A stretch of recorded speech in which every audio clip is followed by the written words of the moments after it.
This is the news on 92.3 Nigeria Info.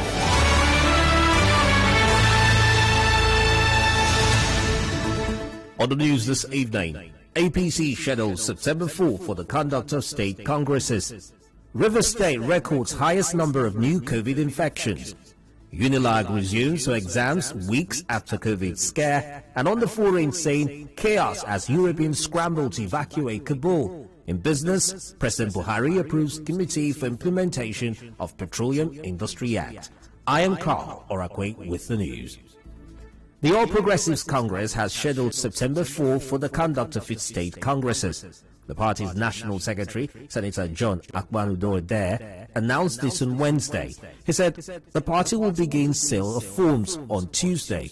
The party inaugurated the campaign council for the November 16th Anambra State governorship election. Speaking during the event at the party's National Secretariat, the chairman of the campaign council and governor of Imo State, Hope Uzodinma, assured that the committee will leverage on the achievements of the federal government to deliver the state. We've been carefully selected to go and talk to the people of Anambra State, to market our candidates, and to make promises and tell them the program the party has for them, and also preach to them to understand the need of being a member of a national ruling party and the advantages inherent to such opportunity. For the aggrieved aspirants, of course, usually the case after each exercise, now the people will be aggrieved, but as usual, the party has internal mechanisms for resolving such issues.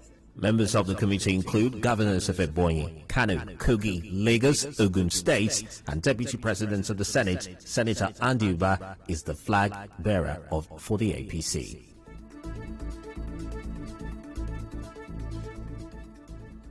The Ministry of Niger Delta Affairs has begun paying compensation to property owners along Elime-One axis of the East-West Road. Our correspondent who visited the area today reports that the tenants of some of the buildings along the road confirmed that their landlords have been paid. Our correspondent also learns that construction work will begin when compensation has been fully paid and the buildings demolished. One of the coordinators of the protest, Celestine Akbubari, spoke to our correspondent on the pace of work on the road. It will take payment of compensation alone for them to start work. It is better they do and do it well than to move their machine on site only for house and property owners to come and stop them or complain that their properties were brought down, they were not paid. It is better that people are paid and so that they will relocate properly. But definitely, there are no hiding place for the company or the government. Recall that youth from Elime and Ogoni communities shut down the road for 7 days, asking government to fix the road. 4 days into the protest, Senator Godswill Akpabio announced the release of 2.5 billion naira for repair work to begin, and he also announced an extra 2.5 billion naira for compensation to landlords whose buildings will be demolished. The project is expected to be completed in 24 months. River State has recorded the highest number of new COVID infections with 170 cases. This is followed by Ondo with 38, Gombe 34, Ogun and Ekiti States recording 20 cases each. In its latest update on the outbreak, the Nigeria Center for Disease Control, NCDC, confirmed 357 new COVID-19 cases in 11 states and the FCT. The agency said 6 more deaths were also recorded. The NCDC did not report any new case for Lagos, which is the epicenter of the pandemic in the country. 6 weeks after a COVID scare led to the closure of the institution, the University of Lagos, Unilag, is reopening for students to take their second semester examinations. In a statement, the school said the exams will hold between August 26 and September 26, 2021, while adhering strictly to all COVID-19 protocols to ensure the safety of staff and students. Students will return to the hostel in batches from Thursday, 26 August 2021 and depart on or before Saturday, 26 September 2021. Unilag's management also said special arrangements have been made with the Lagos University Teaching Hospital LUTH and Bagada General Hospital to handle any COVID-19 incidents that may occur during the period. Still ahead on the news this evening, Orakwue Consultative Forum calls on River State government to carry out adequate sensitization before implementing anti-open grazing law. Do stay tuned.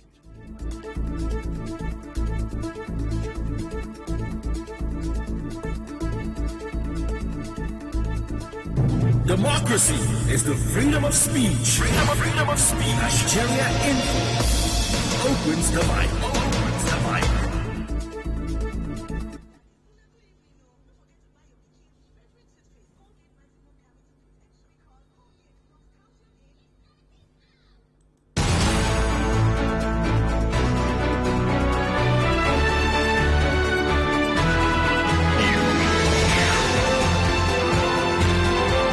This is the news on 92.3 Nigeria Info.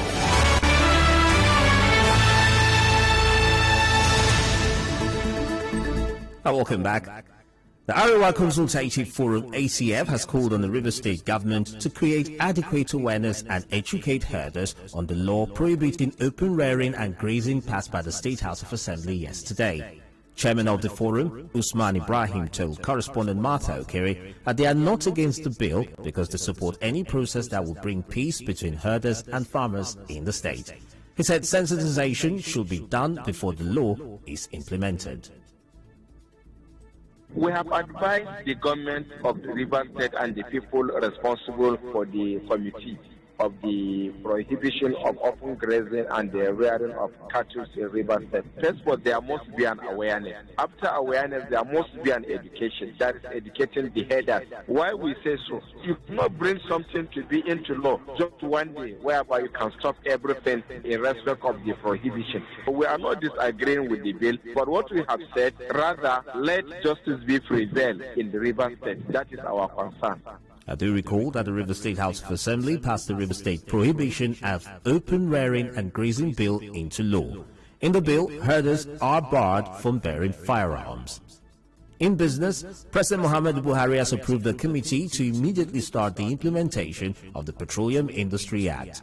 The steering committee, which has 12 months to carry out its assignment, is headed by the Minister of State for Petroleum Resources, Timibre Silva. President Buhari gave the approval today during a meeting with leaders of the Senate.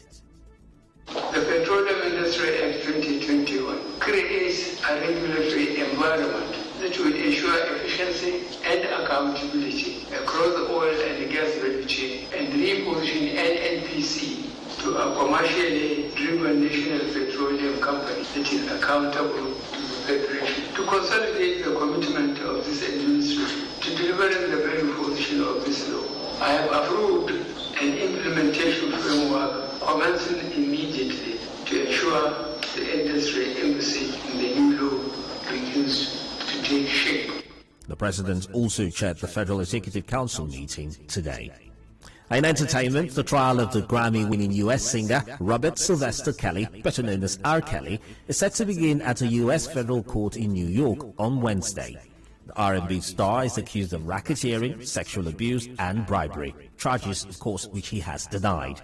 Some of the allegations made against the singer date back more than 2 decades. If he is convicted on all counts, he could face 10 years to life in prison. In sports, Harry Kane will not play for Tottenham in Thursday's Europa Conference League. He will not play in Thursday's Europa Conference League playoff first leg against Paços de Ferreira. The England striker, who reportedly wants to leave the club, was no part of the group who flew on Wednesday to Portugal for the game. Kane had been named in the 25-man squad for the game against the team who finished 5th in the Portuguese league last season. And now, we'll bring you news from around the world. There are reports of chaos outside Kabul airport as European countries rush to remove their citizens and their Afghan colleagues. French, Dutch, German and Czech planes have all left Kabul in recent hours. Shots were reported outside the airport on Wednesday as crowds waited to get in. Local reports said several people were wounded near the North Gate and the Taliban were preventing people from getting to the airport.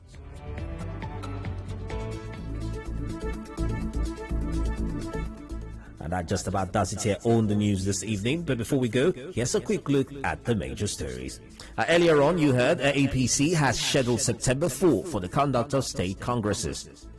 Orakwue Consultative Forum is calling on the River State government to carry out adequate sensitization before implementing the anti-open rearing and grazing law.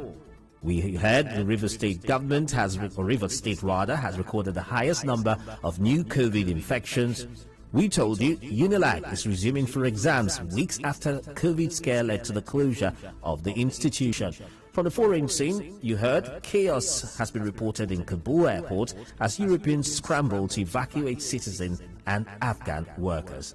The news was edited by Eno Ogbevire. The contact our newsroom on 0818-900-0017 for eyewitness reports and breaking news stories. For more stories, however, visit www.nigeriainfo.fm. Cloudy weather is suspected in Port Harcourt this evening. I am